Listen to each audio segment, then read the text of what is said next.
जालना पोलिसांचा वाळू माफियांना दणका। 71,51,000चा मुद्देमाल जप्त। गोदावरी नदी पात्रातून सुरू होता अवैध वाळू उपसा।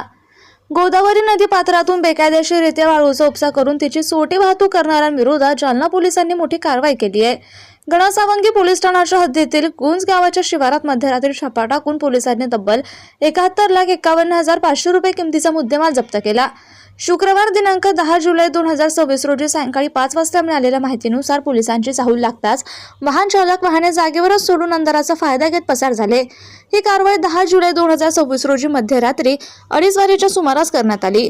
गुंज गावाच्या शिवारातील गोदावरी नदी पात्रातून बेकायदेशीरपणे वाळूचं उत्खनन केलं जात असून वाहनांमध्ये वाळू भरून तिची चोरटी वाहतूक आणि विक्री केली जात असल्याची गुप्त माहिती पोलिसांना मिळाली होती।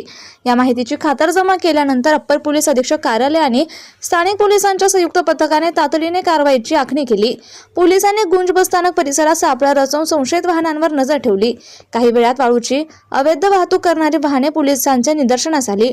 पोलिसांचं पथक कारवाईसाठी पुढे सरकत असल्याचं लक्षात येताच संबंधित वाहन चालकांनी वाहने रस्त्यावरच सोडली आणि अंधाराचा फायदा घेत घटनास्थळावरून पलायन केलं।